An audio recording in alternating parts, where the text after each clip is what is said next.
Hey guys, my name's Sam. Welcome to PrepMedic. This week's video, we are reviewing two of the smallest and lightest EDC trauma kits on the market. These are the Stash X EDC pouches from Live the Creed.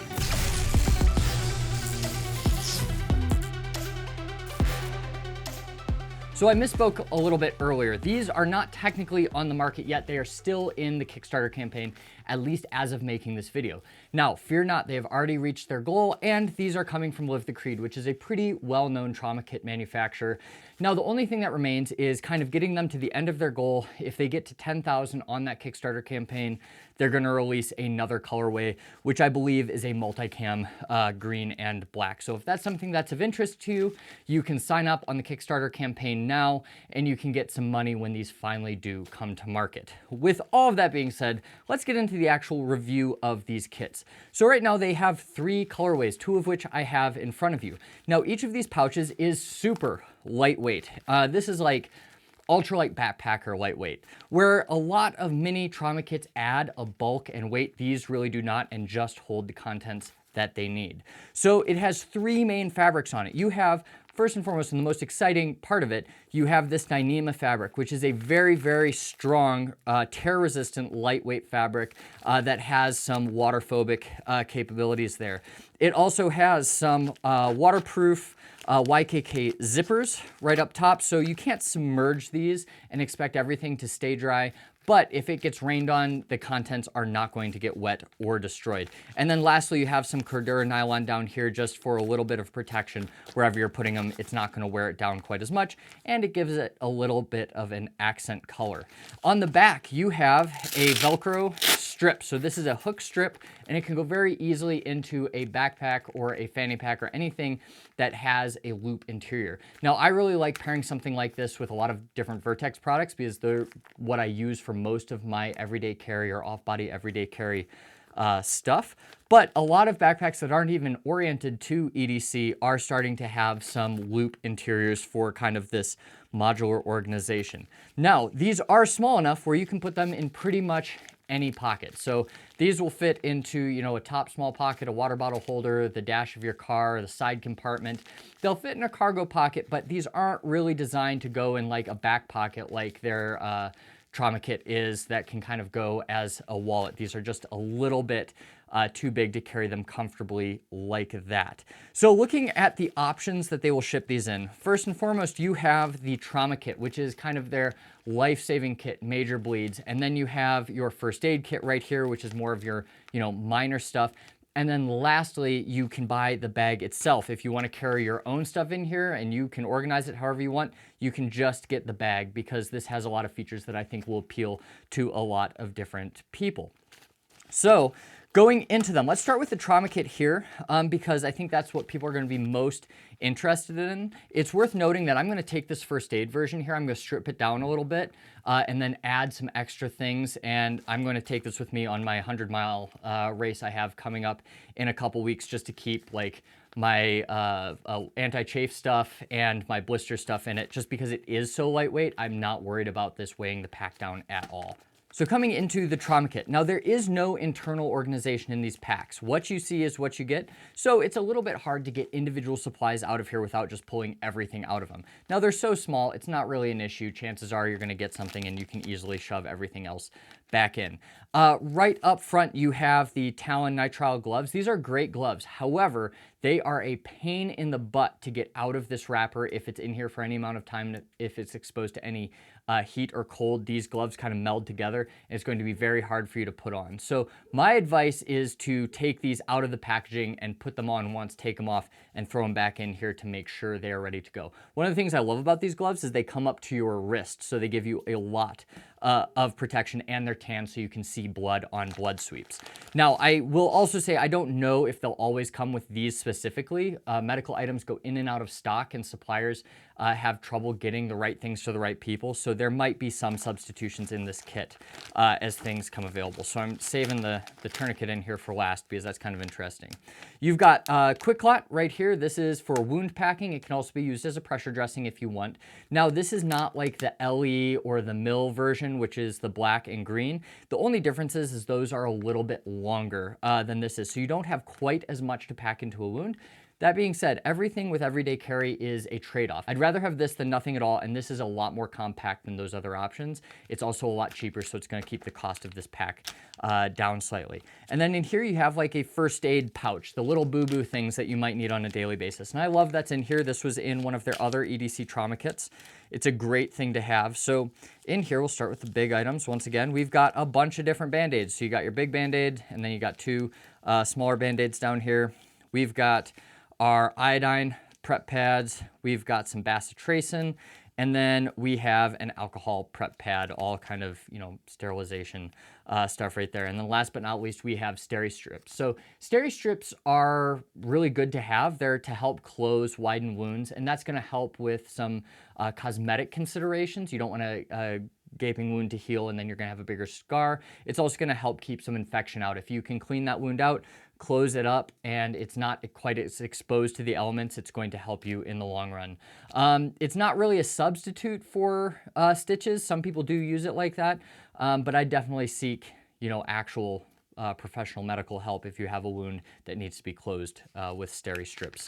And obviously that's gonna come down to your own judgment there. And that's all in this little plastic bag. Once again, it doesn't add much weight at all on the inside of it and just keeps it waterproof so nothing's gonna get ruined there. This is obviously packaged so it's not gonna get wrecked. Now, lastly in this is kind of a interesting item that I have mixed feelings on. So I reviewed the ETQ. So this guy right here, the everyday carry tourniquet, is a really, really light everyday carry tourniquet, and it's very, very small. So I put it through some testing with interesting results. There's not a lot of data on these things yet. Some people swear by them and love them. Some people absolutely hate them. I'm somewhere in the middle. They're pretty unproven. I don't really want to be the test dummy for them, but you'd be hard pressed to find a tourniquet that's smaller or lighter that still has a windlass advantage to it. So I usually would carry like a SWAT T, but those do have a failure rate as well. So you kind of have to weigh your options there. Once again, I'm borderline with these things, but it works the same as a cat tourniquet.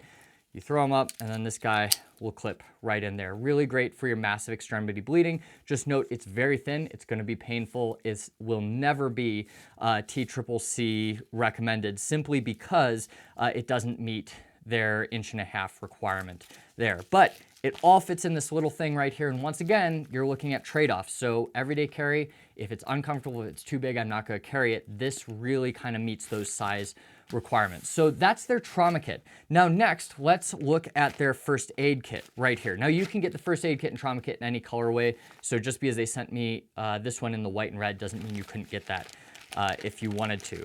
In this guy, we have a lot of loose items.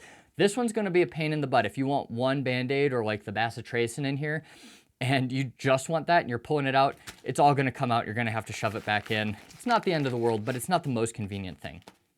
Drawbacks, right? So right, first and foremost, we've got a bunch of Band-Aids. We've got these small Band-Aids, we've got these bigger Band-Aids right here, and then we even have Band-Aids for kids. You know, my son would love these little like alien monsters or maybe owls holding lollipops right there.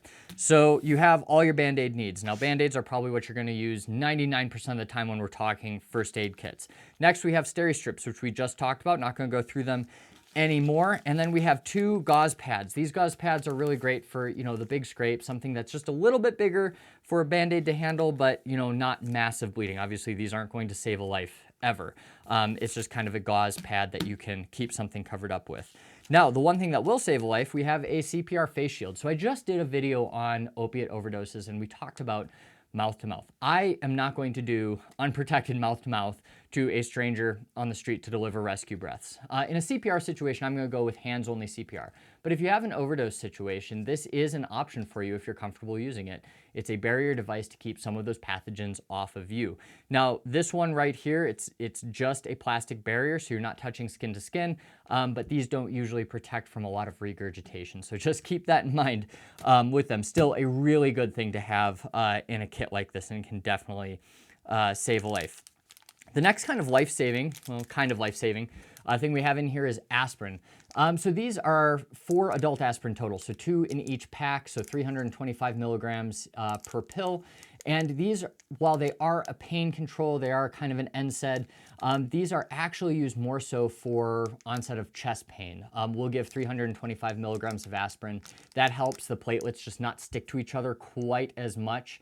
So it can kind of help that clot in their heart from getting any bigger. And this is, you know, besides early recognition, this is one of the hallmarks of care for new onset chest pain that's presumed cardiac. Right there. Now we have a couple different painkillers in here. We've got ibuprofen. Ibuprofen is great. It's a non-steroidal anti-inflammatory, can increase the rate of bleeding slightly, similar to aspirin. So we don't usually give this if you're in like a truly dangerous situation or if there's a lot of internal trauma or something. We want to stay away from ibuprofen most of the time. I will say that ibuprofen is starting to fall out of favor for like sports injuries because we actually want some inflammation, and this is going to cut it back and it's going to increase healing slightly, but not a huge consideration right there. So right here we've got Difen for your allergies, and this is diphenhydramine. It's essentially Benadryl. Right there for your allergies. It might make you a little bit sleepy too, but maybe that's what you want. Maybe you're camping and your next door neighbors are snoring really loudly.